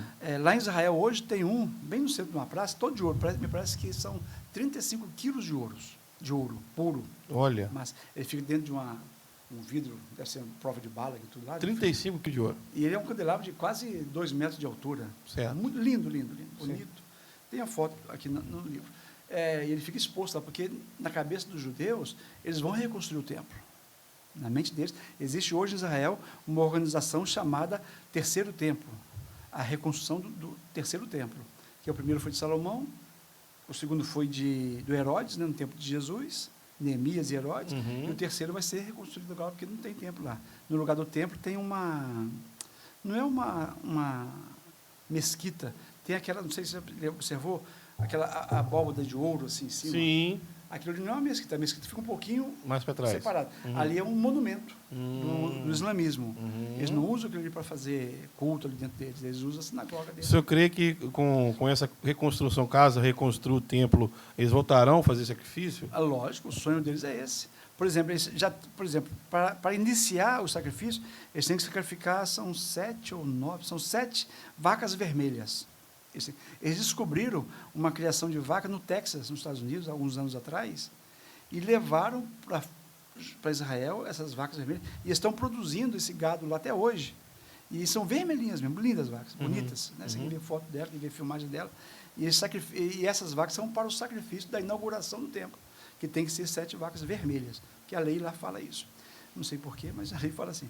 Então, a ideia, essa organização da construção do terceiro templo, ela é muito forte lá em Israel. O governo não se mete muito, porque ele sabe que mexer com isso é uma guerra civil entre islâmicos lá e judeus. Porque eles têm um monumento islâmico dentro do lugar onde é o templo. Então, se o governo for mexer com isso, vai dar uma guerra entre os árabes. E o povo árabe, o mundo árabe, mantém isso lá. Tanto que a abóbada de ouro foi um presente dado do rei da Jordânia. Porque não era ouro, ele deu, não, vamos fazer isso aqui de ouro, vai ficar mais. Quer dizer, cada vez mais eles mantêm aquilo lá para manter aquela tradição que aquilo ali pertence. A gente sabe que no islamismo tem os extremistas. No judaísmo tem também? Tem, e nos crentes também tem. Tem também. Tem também. No islamismo tem os xiitas, né? Uhum. E nos crentes tem os chatos. Tem uns crentes que são chatos, né? Isso. Não faz sentido, tá certo. Essa eu vou gravar agora, vou pegar essa agora. E entre o judaísmo, tem os ortodoxos, os ultra-ortodoxos. Certo. São aqueles que usam ternos pretos, camisa preta, um chapeuzinho redondo, e tem um cabelo aqui assim, Sim. enroladinho assim, Sim. a barba deles. Eles nunca podem cortar aquele cabelo, desde criança. Tem crianças que vão crescendo com aquele cabelinho assim, e quando vai dando a barbinha vai crescendo, ficando ralinha, e eles têm aquela barba, eles não podem aparar a ponta da barba, nem aparar o cabelo. Pode cortar em cima, mas aqui não Lateral pode. não. Então você vai em fotos, você vai ver muitos judeus. Eles são os ortodoxos, e tem uns que são extremistas.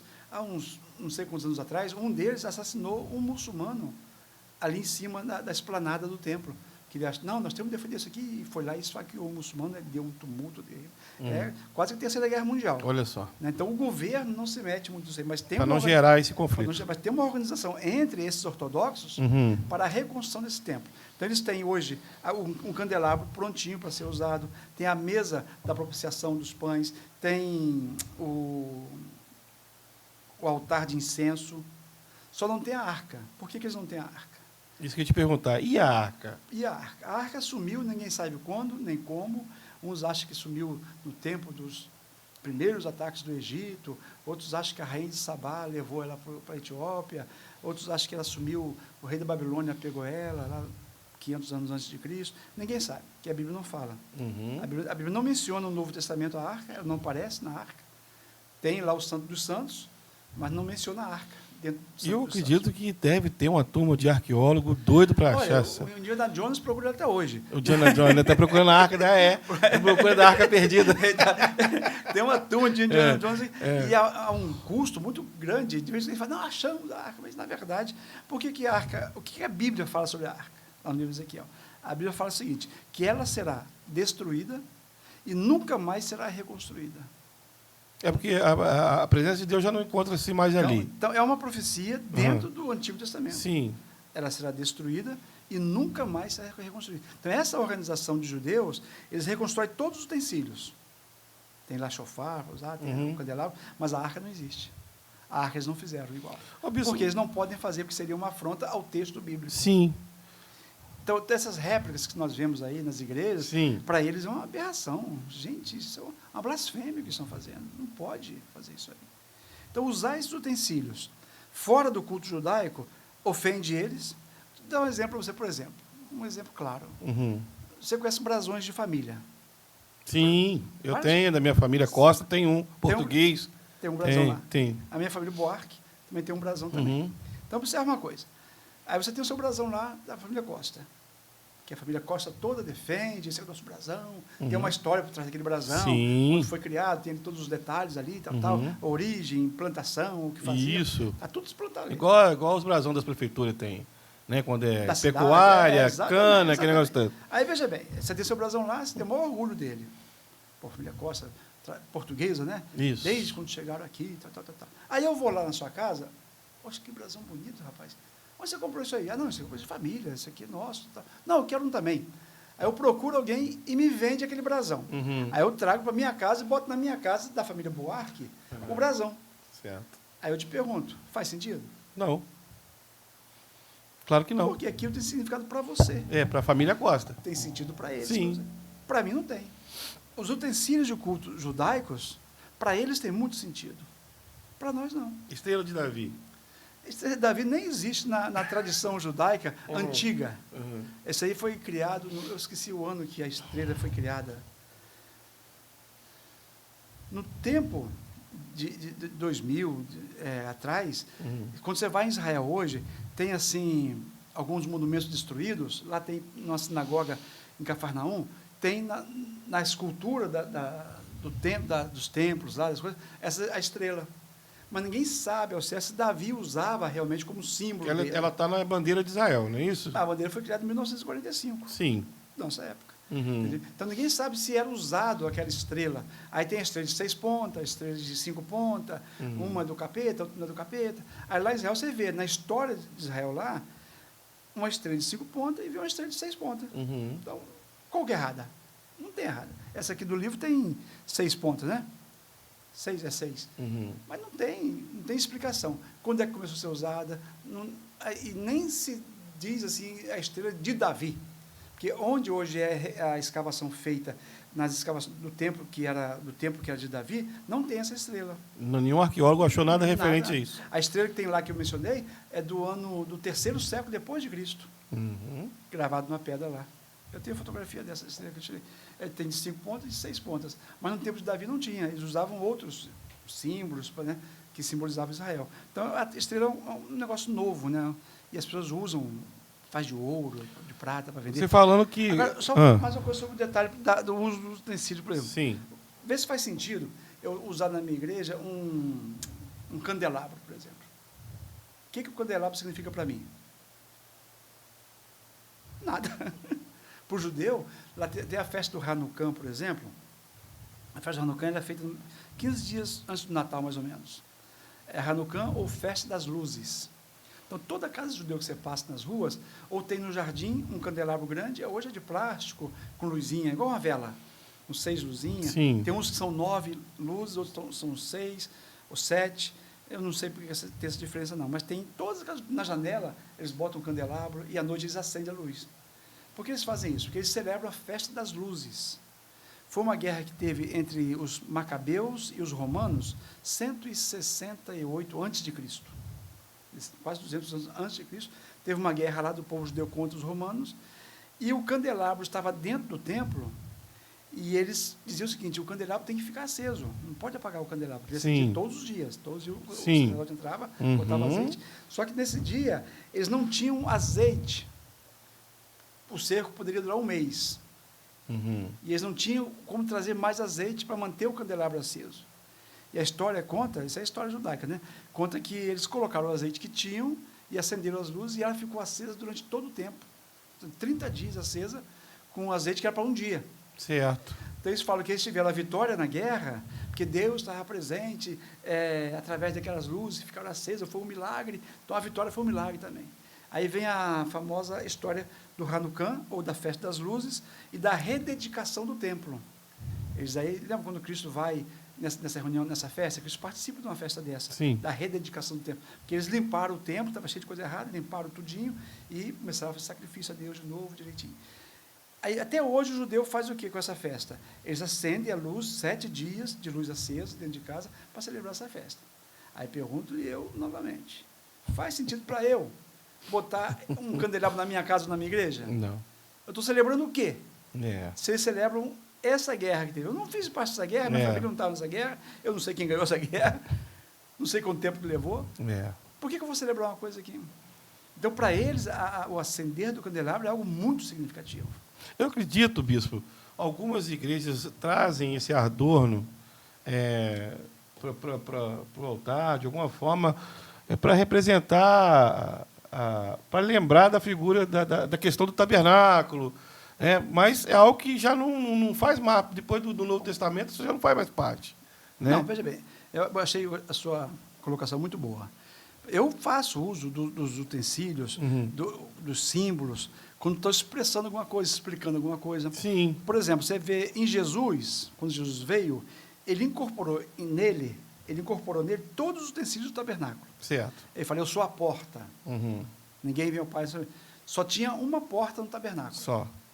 A porta de entrada. Só Sim. tinha. Então, quando ele fala eu sou a porta, na mente dos judeus, ele está dizendo: olha, eu sou aquela porta. Eu sou a luz do mundo. Era o candelabro. Candelabro. Certo? Por exemplo, eu sou o pão da vida. Existia lá uma mesa com 12 pães. Sim. Então, eu sou esse pão. Então, ele incorporava em si a mensagem que esses utensílios traziam. Então, você hoje, quando faz menção do nome de Jesus, você adora Jesus, você está usando isso. Então, é importante você conhecer esses utensílios. Quando você vai explicar, por que Cristo fala que eu sou o pão da vida? Por que ele fala que eu sou a luz do mundo, eu sou a porta? Ele está fazendo menção de um meio que a Bíblia fala o seguinte: tudo isso aqui no Antigo Testamento são como sombras das coisas futuras. Algo histórico aí. Tem um fator histórico aqui importante. Então, você relembrar, trazer a memória, é muito legal. Agora, trazer isso instrutivo. Agora, trazer isso para uso de culto, É. aí a coisa complica um pouquinho. Entendeu bem? A gente tem que evitar essa questão do culto em si, usando esses elementos. Por exemplo, as doutrinas judaicas são doutrinas que são totalmente contrárias ao que nós cremos. Exemplo. Jesus Cristo. Quem é Jesus para nós? Filho de Deus, Deus, o Messias, o Salvador. Isso.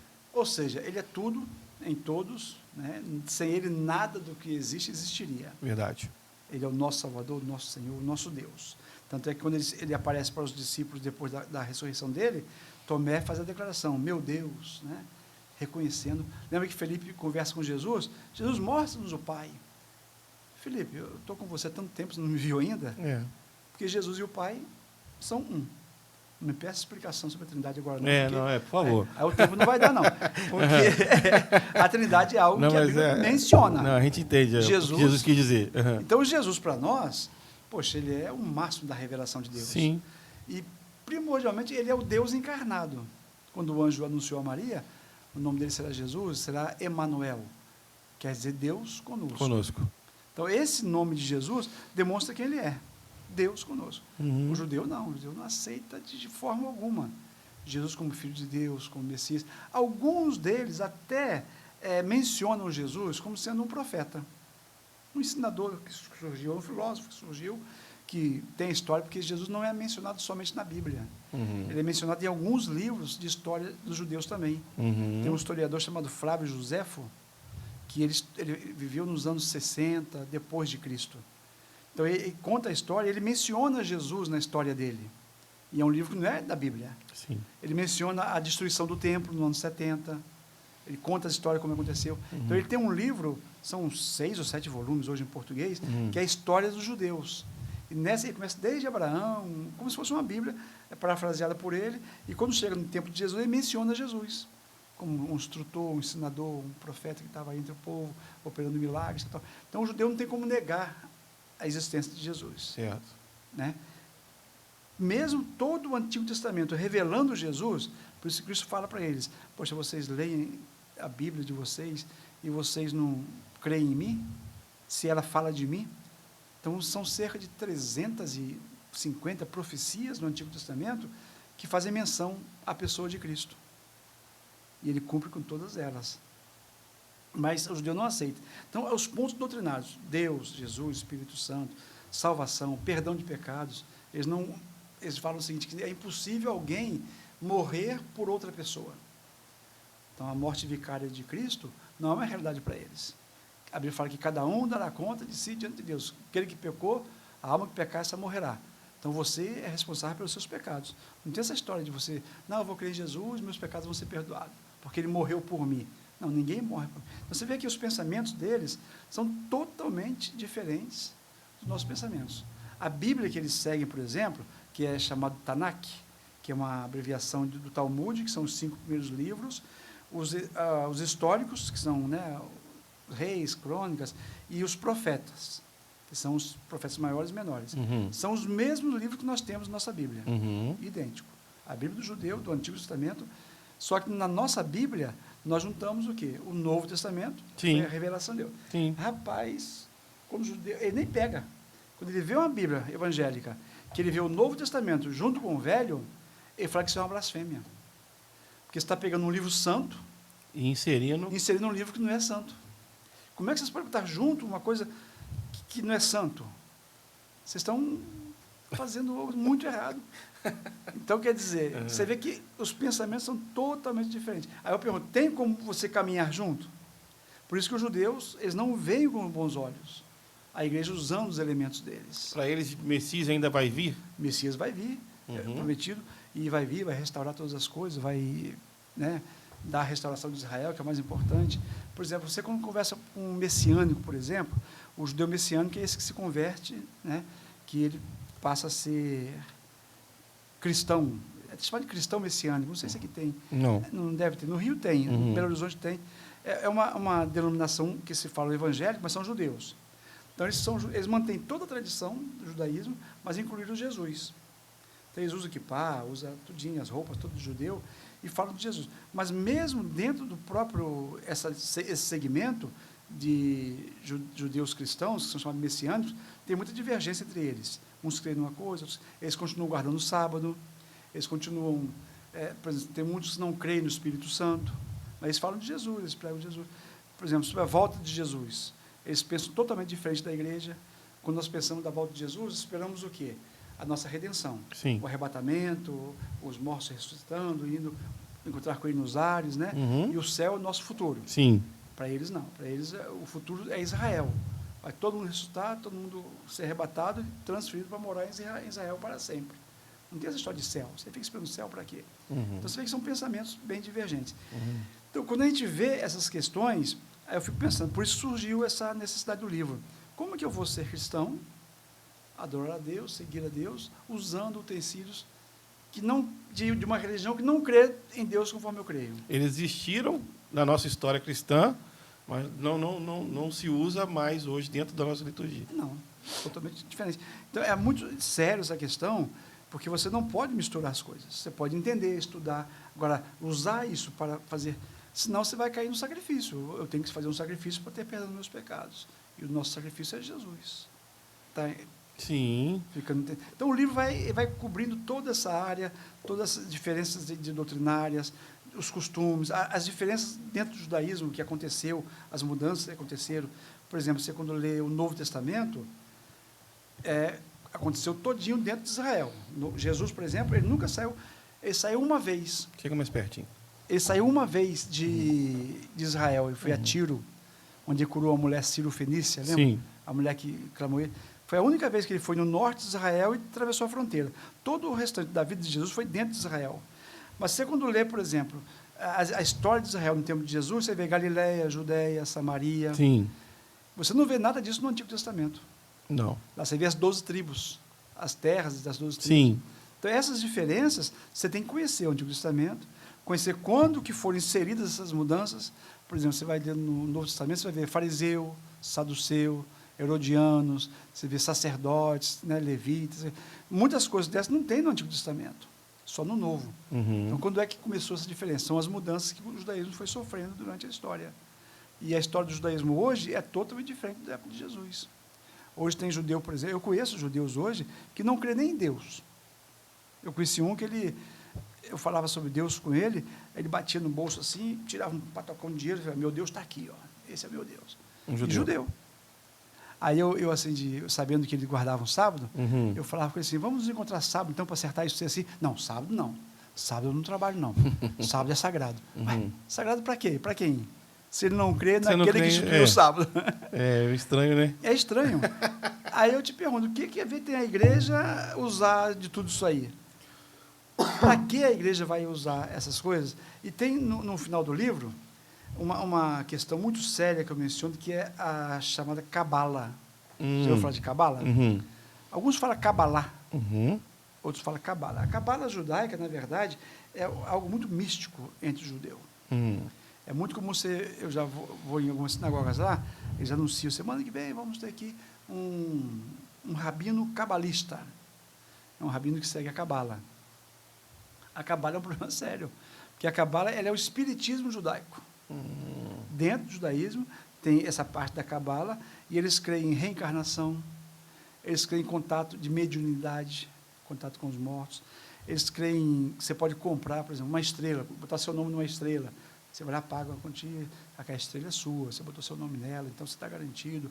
Uma série de coisas que eles acreditam, que hoje você vê dentro do espiritismo, por exemplo, na mediunidade, né, conversar com os mortos, né, E um ponto forte da Cabala, que eu acho muito estranho hoje nas igrejas, é chamada numerologia.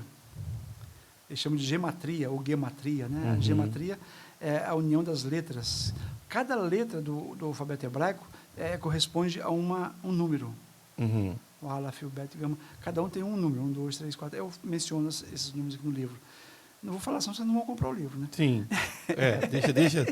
Mas tem, cada letra tem o seu valor. Então, o que a Cabala faz? Pega o seu nome, qual é o seu nome? Leonel. Leonel. L-E-O-N. Aí bota embaixo um número. Corresponde a cada letra. Junta, soma, divide, vê o que eles querem te falar. Esse nome é um nome que indica paz. Então, está tranquilo, você pode... Mas já observou que no Brasil teve muitas pessoas que mudaram, artistas mudando de nome? Uhum. Botavam um D a mais, tiravam uma palavra do nome. Sim. E Eles falam muito na numerologia. é a numerologia. A numerologia, a fonte dela é a Cabala. Sim. Então, você tem que fazer a numerologia para acertar algumas coisas. Uhum. Então, eles fazem um monte de soma lá para te dar um horóscopo da sua vida. Aí eu te pergunto, e eu já vi vários pastores pregar, porque a numerologia hebraica fala isso. Meu Deus. Como que eu vou usar algo que eu não creio? Eu não creio nisso. Não tem como. Entende bem? Sim. E muitos cristãos usam sem saber. Eu já vi esses símbolos, por exemplo, que eu menciono aqui na Cabala, tem vários símbolos da esfera, da árvore, da vida deles. Já vi isso dentro de casa de crente. Meu Deus. Esse logotipo deles, Da Cabala. da Cabala.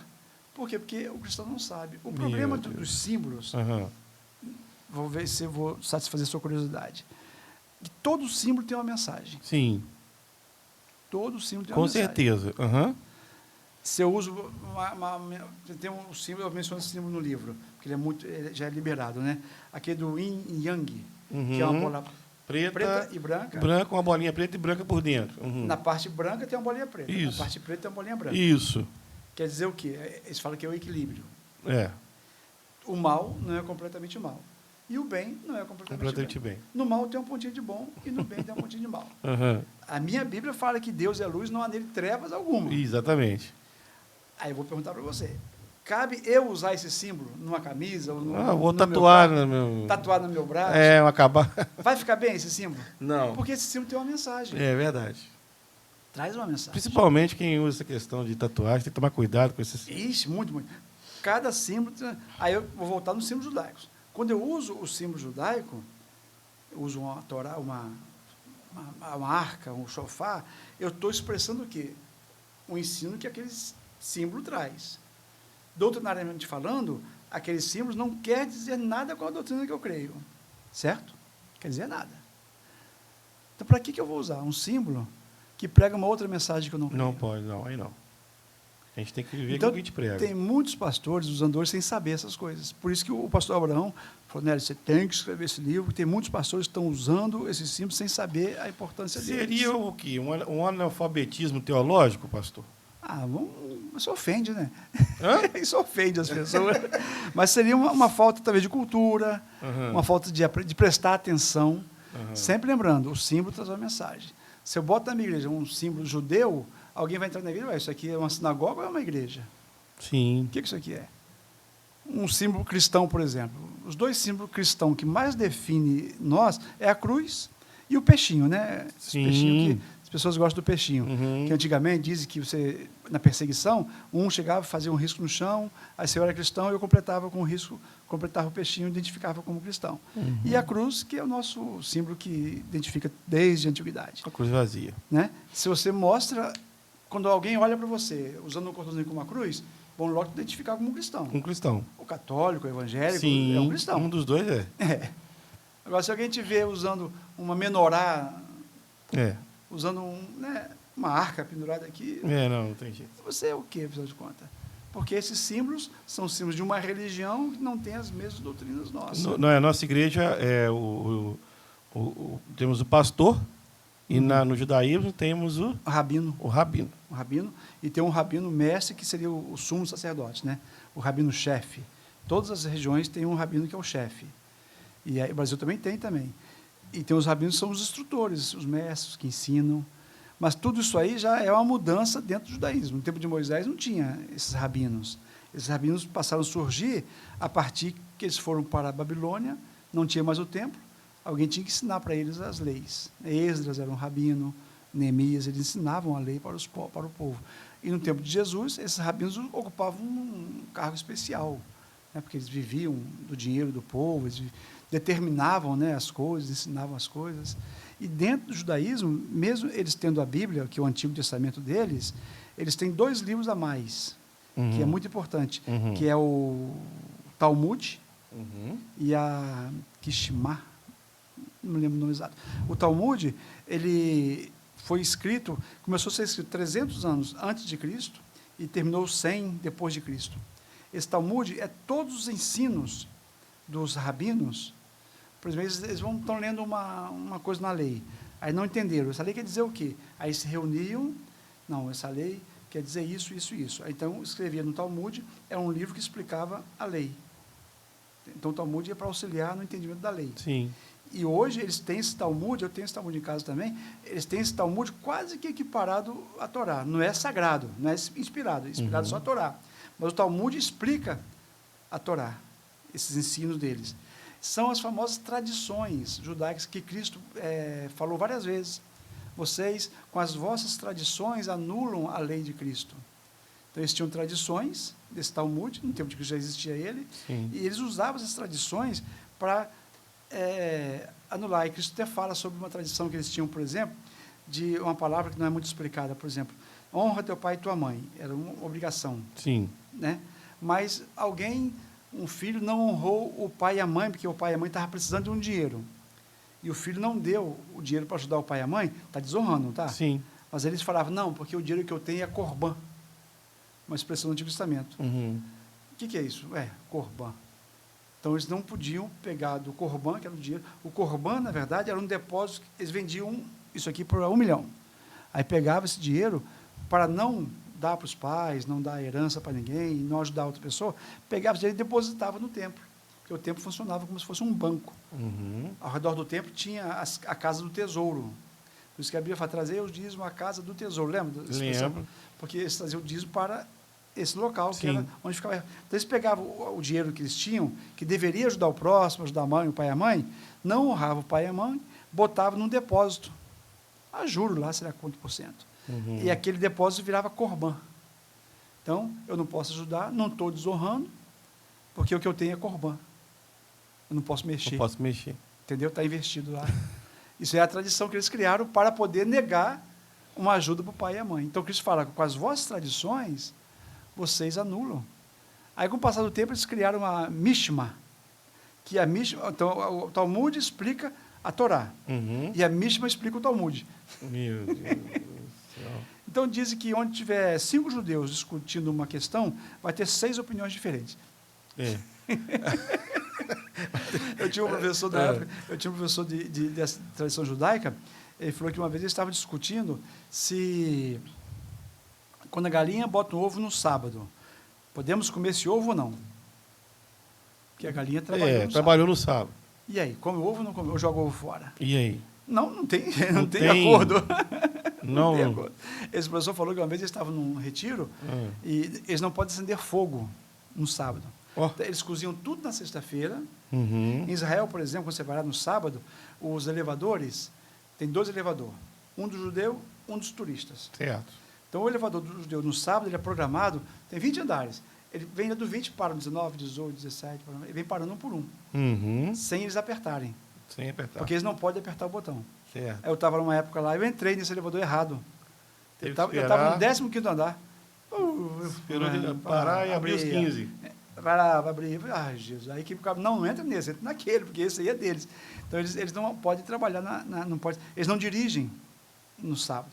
O sábado deles começa na sexta-feira com o pôr do sol. Sexta-feira, 6 horas, 5, depende do pôr do sol, pronto, eles param tudo. E vão até o pôr do sol do Realmente sábado. sextou, né? Ele sextou. E eles vão até o pôr do sol do sábado seguinte. Não dirigem, porque quando dirige o carro aciona lá, né, centelhas, então não pode. E dirigir dá trabalho. E não pode acender fogo. Então, esse professor Mas pegar um ônibus pode, com o motorista dirigindo? pode ter um chofer. Ah, tá. Aí é o costume deles, né? O adendo, né? Uhum. Esse professor meu estava lá num acampamento e tinha um rabino grande lá. E eles perguntando, pode acender fogo, não pode acender fogo? Pode acender fogo, não pode acender fogo? Vamos perguntar para o rabino. Juntaram uma turma e foi lá bater na porta do rabino. Aí ele abriu a porta fumando um cachimbo. Aí a turma, ele, pois não, vocês querem saber o quê? Ué, você está fumando um cachimbo, ele acendeu o fogo. Sim. Não tem pergunta, não. Não tem como. Você cai em própria contradição, né? Exatamente. Então, mas é porque eles não sabem o certo como fazer. Então, tem muitas igrejas hoje que estão entrando nessa onda sem saber o que estão fazendo. Uns por questões financeiras. Eu soube de uma igreja em São Paulo, existe na tradição judaica uma coisa chamada... Esqueci o nome. Eles botam nas portas deles. Todas as portas deles botam. De entrada? De entrada. Quando eles saem, eles passam a mão. E quando eles entram, eles passam a mão. Passa a mão de novo. É uma caixinha que tem. Vou lembrar o nome dela, até o final eu lembro. Até amanhã, né? Até amanhã de dentro. Essa caixinha, ela é uma caixinha assim pequena, e dentro tem uma referência bíblica, enroladinho no papel, um versículo escrito. Sim. Então eles botam no portal da porta logo no portal, e dentro de casa eles podem botar em todas as portas, menos na porta do banheiro, que aí é ofensa. E eu soube de uma igreja evangélica que estava vendendo isso para os membros. Colocar na porta. E vendendo caro, não era baratinho, não, porque tinha dividido no cartão, quer dizer, você não vai dividir no cartão R$10, né? Então eles botavam, os membros botando na porta, porque na verdade isso para eles é o amuleto deles. Eles passam a mão para dar sorte. Então todos os comércios deles, nas lojas, tem na porta. Eles vão sair, quando vai abrir a porta, eles passam a mão aqui. Mas aí no sábado, bispo, que eles separam, né, que ele não pode ser de fogo, não pode trabalhar, não pode, eles tiram para cultuar? Não, exatamente o contrário. O sábado deles foi instituído pela Bíblia para descanso. É o tempo de família, é o tempo que eles têm que vir, estar em casa, não fazer nada. A comida eles cozinham na sexta-feira e eles têm no fogão, lá no fogão a maioria dos fogões são elétricos, né, nos Estados Unidos. Então eles botam em cima do fogão uma placa assim de aço, de metal, sei lá o que é, e botam um timer, que é para ligar automático, desligar automático. Então quando dá assim 11 horas, as panelas já estão lá tudo em cima daquela placa. Arroz, comida, feijão, macarrão, está ali a comida deles. Aí o timer liga e esquenta tudo sozinho. Aí depois o timer desliga. Aí eles vão lá, eles podem se servir e comer. Eles não podem cozinhar. Então, e não é para ir à igreja e à sinagoga. Esse costume foi depois. Então, hoje eles vão na sinagoga na sexta-feira de noite. Lá é muito comum você ver, assim, sexta-feira, 5 horas, 6 horas, já todo um judeu andando, porque eles moram, cada esquina tem uma sinagoga, então eles moram perto. Você não pode andar mais do que uma distância de 1,5 km, mais ou menos. Só pode andar até 1,5 km. Então, eles procuram morar perto onde tem uma sinagoga. Então, você vê crianças, mulheres, andando até a sinagoga. Aí, no sábado, eles ficam em casa tranquilo, sem fazer nada, ficam zen, né? Zen nada para fazer. Zen conta para pagar. Ô, bispo, foi assim, vamos deixar um pouco de informação, né? Que eu estou vendo no livro. São quantas páginas, hein? 200 e... tem muita coisa aí. Tem muita coisa. A gente deu uma explanada aqui para você ter uma noção do assunto, né? Mas é bem mais aprofundado, tem uma riqueza de informações muito grande sobre esse assunto. E... Me dá só mais 2 minutinhos somente para você ter uma ideia da seriedade que é essa questão. Por exemplo, na linhagem de Jesus, nós temos 2 linhagens de Jesus. Um em Mateus, um em Lucas. Mateus e Lucas. Certo? Na linhagem de Mateus, existe uma maldição na linhagem de Davi. Por isso que não podemos ignorar o Antigo Testamento. Certo. Tem uma maldição. Quando Davi teve filhos, aí vem Salomão, e lá na frente vem um rei que é filho, né, do filho de Davi, chamado Zedequias, foi o tio dele, Joaquim. E Joaquim pecou tanto, que no livro de Jeremias, Deus fala, de ti nunca mais se levantará um rei, e a sua descendência nunca mais se sentará no trono de Davi. Foi amaldiçoado. Ali acabou. E a Bíblia fala que quando Deus amaldiçoa, amaldiçoado está da mesma forma que ele abençoa. E na genealogia de Mateus, quando nasce Jesus, você vai encontrar Joaquim. Ele gerando um, gerando outro, e chega até José, chega até Jesus. Ou seja, nessa genealogia, Jesus tem uma maldição sobre ele. Não tem? Porque ele foi amaldiçoado. Sim. E não vai se levantar rei de ti mais, nunca mais. Como é que Jesus vai ser rei, filho de Davi, que vai se sentar no trono de Davi, debaixo de uma maldição? Não tem jeito. Aí tu tem que ler a genealogia de Lucas. Está aqui no livro também. Aí quando você lê a genealogia de Lucas, você vai ver, porque as genealogias são iguaizinhas. Um vai ter Abraão, outro vai ter até Adão. Mas de Davi até Abraão é idêntica. De Davi até Jesus tem diferença. Por quê? Na de Mateus vem através de Jeconias, amaldiçoado. Porque ela vem através de Salomão. Davi gerou Salomão foi gerando, chegou a Jeconias. Na genealogia de Lucas, no parte de Salomão, parte de Natã, o outro filho de Davi. Então, Davi lá diz, Davi gerou Natã. E Natã gerou fulano, e não aparece Jeconias. E vem embaixo aparece Jesus. Então, sabe que detalhe interessante.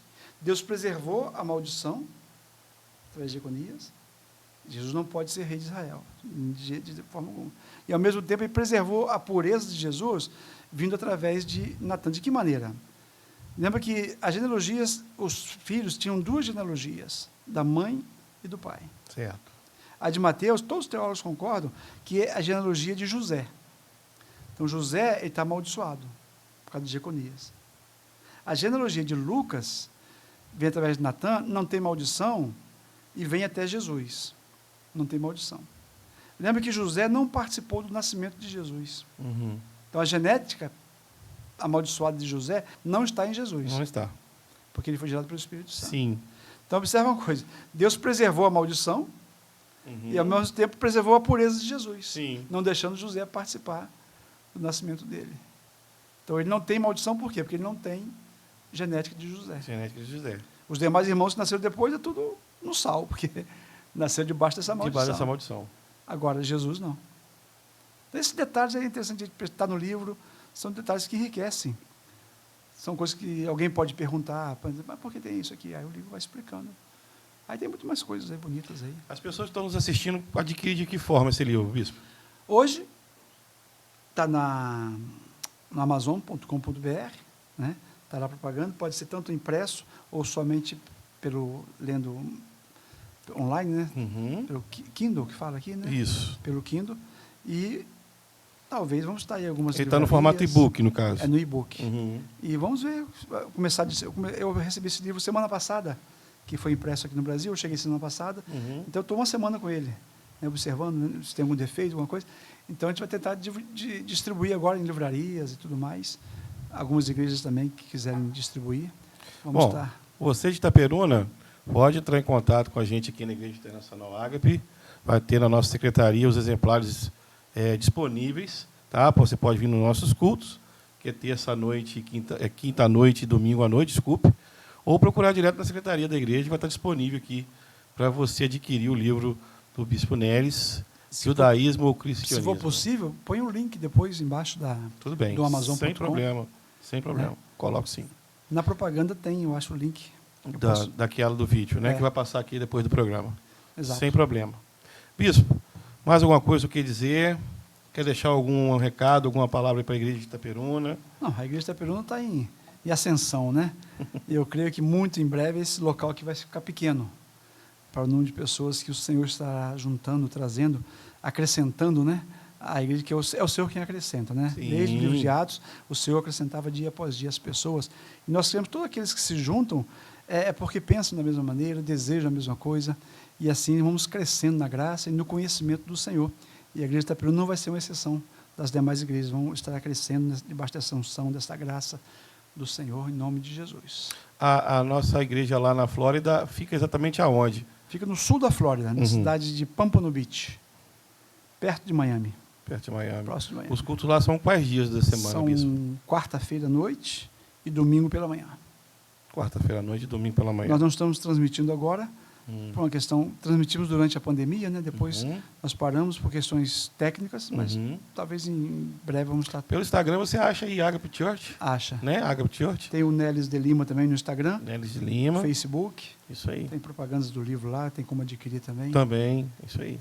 É só Neles de Lima, no Instagram e no Facebook. Bispo, foi um prazer te receber.